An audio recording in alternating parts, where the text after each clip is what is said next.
হায় রে ভজনালয়, তোমার মিনারে চুরিয়া ভণ্ড, গাহে স্বার্থের জয়। এটি নজরুল বলেছেন। এটি বিভিন্ন কারণে প্রাসঙ্গিক।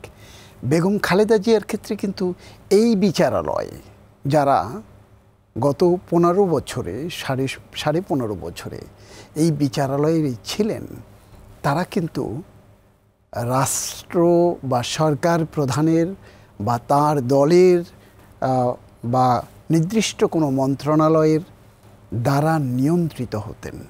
এবং নিয়ন্ত্রিত হয়ে এই যে বারের প্রধানমন্ত্রী, একবার নয়, দুইবার নয়, 3 বারের প্রধানমন্ত্রী বেগম খালেদা জিয়া, এবং কোন নির্বাচনের প্রধানমন্ত্রী, সেটি হলো দেশে এবং বিদেশে সকল পর্যায়ে সমাদৃত গ্রহণযোগ্য যে নির্বাচনগুলো, সেই নির্বাচনের মাধ্যমে বেগম জিয়া প্রধানমন্ত্রী নির্বাচিত হয়েছিলেন।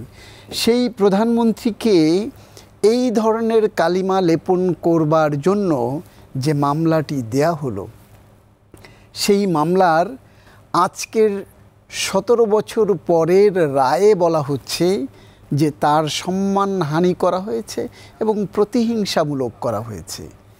এই কথাগুলো কিন্তু আজ থেকে 10 বছর আগে এই কথাগুলোই আসতে পারত, এবং সেটি না এসে এই যে আপনি একটু আগে বলছিলেন যে প্রধানমন্ত্রীও বলতেন, তৎকালীন প্রধানমন্ত্রী, ফ্যাসিস্ট প্রধানমন্ত্রী যাকে এখন ছাত্ররা আখ্যায়িত করেছে, তিনি খুব তুচ্ছ তাচ্ছিল্য করে বলতেন যে এতিমের টাকাও চুরি করে খেয়েছেন। বাস্তবতা কোথায়? আজকের বাস্তবতা দেখেন, কে চোর?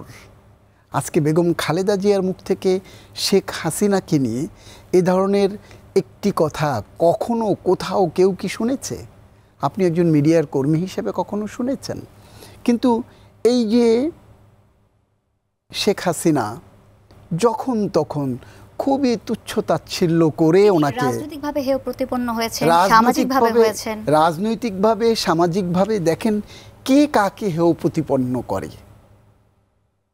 কে করে? যিনি সর্বাপেক্ষা উত্তম পরিকল্পনাকারী, তিনি, তার হাতে সব কিছু। আজকে রাজনৈতিকভাবে, সামাজিকভাবে, জাতীয়ভাবে, রাষ্ট্রীয়ভাবে সবচেয়ে বেশি হেয় প্রতিপন্ন কে হয়েছে? যিনি পালিয়ে গিয়েছে বাংলাদেশ ছেড়ে, যাকে পালাতে হয়েছে। বেগম খালেদা জিয়াকে কিন্তু পালাতে হয় নাই।